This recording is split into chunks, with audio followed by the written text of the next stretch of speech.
Hey everybody, Jessica Broyles here. I'm Charlotte, Lila, and Hunter's mom, and I'm going to be teaching your online class today and for the next 2 weeks. Everything that God has given us in His creation is for His glory and to teach us more about Himself. And when Jesus came to earth, He used nature all the time to talk to us about what God is like and what we should be like as His people. We've recently acquired a few more sheep on our farm, so we thought we would look at a passage in the Bible where God talks about sheep and shepherds and see what we can learn from His scripture. Sheep are the most mentioned animal in the Bible. And that is because they were very important to all of the people in that area at the time.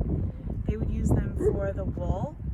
They would use their skins to put grape juice into. They would use the horns to drink out of and to blow as a call to arms. They would use the milk. They would turn the milk into cheese. They would use them for sacrifices. For Passover, they would always sacrifice a lamb. See if you can take a minute and think who was the first shepherd in the Bible. See if you can ask your mom or dad. See if they know. The first record of a shepherd that we have is in Genesis. And it's actually Adam and Eve's son, Abel. He was a shepherd and his brother Cain was a farmer. Rachel, Jacob's wife, was another shepherdess. She tended her father's sheep. David was a very famous shepherd. So when Jesus came to earth, they were very, very familiar with sheep and shepherding. In fact, shepherds were the first ones who heard Jesus' birth. The passage that we're going to look at today is in the New Testament in the book of John in chapter 10. So I'll give you a second to turn there. In the book of John, Jesus describes himself in 7 different ways using the phrase, I am. So today we're going to look at 2 things he calls himself. I am the gate and I am the shepherd. So in chapter 10, start reading in verse 1. I tell you the truth, anyone who sneaks over the wall of a sheepfold rather than going through the gate must surely be a thief and a robber. But the one who enters through the gate is the shepherd of the sheep. The gatekeeper opens the gate for him, and the sheep recognize his voice and come to him. He calls his own sheep by name and leads them out. After he has gathered his own flock, he walks ahead of them, and they follow him because they know his voice. This is still true today. Shepherds over in this area of the world name every one of their sheep. You'll see that we have named our sheep as well, and we're still waiting on a few names that I actually may ask your help with. We're going to walk over now to the gate where we enter our sheepfold.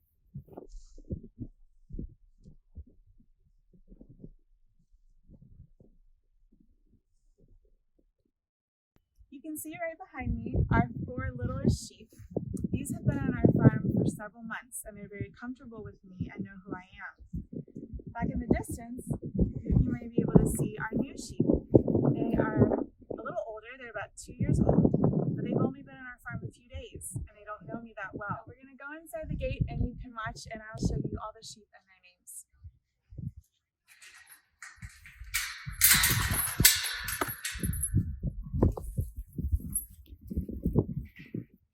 These are our 4 littlest sheep. They are Romney sheep. This one right here is named Emerald because of the green tag. This one right here is named Snow and she's the most shy. This one is Cookie and this one is Brave. And I brought their favorite treat, which is sweet feed and oats. Get real close.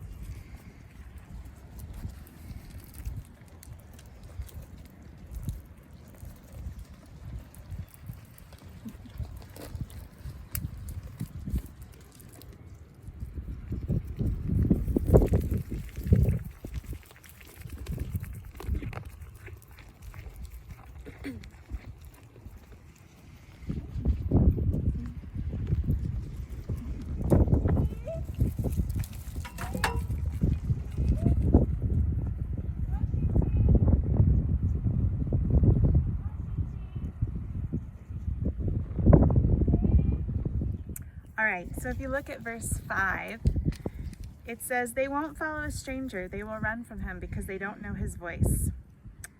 Those who heard Jesus use this illustration didn't understand what he meant, so he explained to them, "I tell you the truth, I am the gate for the sheep. All who came before me were thieves and robbers, but the true sheep did not listen to them. Yes, I am the gate. Those who come in through me will be saved. They will come and go freely and will find good pastures. The thief's purpose is to steal and kill and destroy. My purpose is to give a rich and satisfying life. I am the good shepherd. The good shepherd sacrifices his life for the sheep. A hired hand will run when he sees a wolf coming. He will abandon the sheep because they don't belong to him and he isn't their shepherd. And so the wolf attacks them and scatters the flock." So this is true. Back in this time, often the person who owned the sheep was not necessarily the shepherd. So it was very important to find someone to look after your sheep who cared about them as much as you did. The person who had bought the sheep, who had made sure that they had what they need. To find someone who would fight for them, who would fight away any kind of danger. We don't really have wolves here, but we do have coyotes and foxes and many other things that could be harmful to our sheep, although we have them here in a fenced-in pasture and we have guard dogs to do the job instead of myself. Often the shepherds would sleep with the sheep and they would carry a rod and use their rod to fight off any predators. Think about David. There were 2 pretty fierce predators he killed while he was watching his sheep. See if you can look that up later and remember what those are.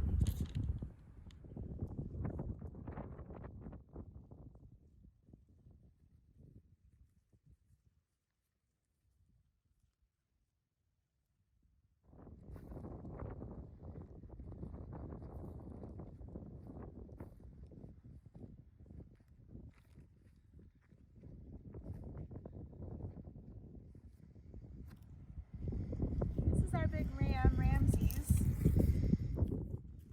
a Cotswold sheep, so he's different than the other ones. He has really long curls of wool. It's about time for him to be sheared. He really likes this treat.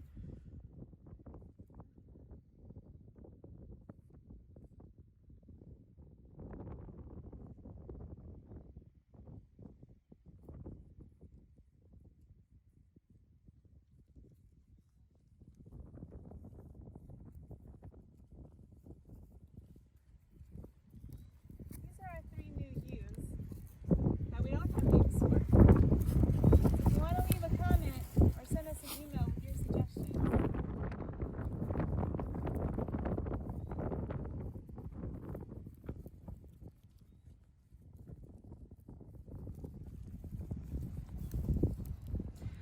Now we're inside of our lean-to paddock. It's like a small little barn where our sheep sleep at night.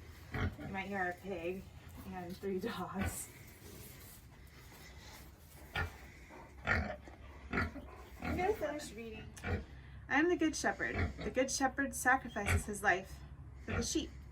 A hired hand will run when he sees a wolf coming. He will abandon the sheep because they don't belong to him and he isn't their shepherd. And so the wolf attacks them and scatters the flock. And the hired hand runs away because he's working only for the money and doesn't really care about the sheep. I am the good shepherd. I know my sheep and they know me, just as my Father knows me and I know the Father. So I sacrifice my life for the sheep. I have other sheep too that are not in this sheepfold. I must bring them also. They will listen to my voice and there will be one flock with one shepherd. And the other sheep there he's talking about are the Gentiles that weren't yet a part of God's family. And then after Jesus' death and resurrection, they were allowed to be accepted into his flock. And it was all one flock with one shepherd.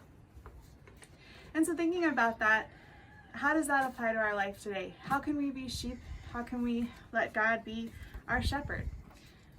Lots of ways that we could do that. One is to trust in our shepherd, to trust that God will guide us and that he knows what is best for us. It says that the sheep know the voice of the shepherd. And how do we know the voice of God? By reading his word and by hearing his wisdom. So we can learn his voice and learn who he is and ask for his wisdom to guide us. We can let him care for us and trust him that he will make the right decisions for us, much like a shepherd would make the right decisions for his sheep, where to take them to eat, where to take them to drink, and how to protect them from any danger that may be about. So think about those things this week and think of some names for our sheep. And I hope that you all have a great week at home. Thanks.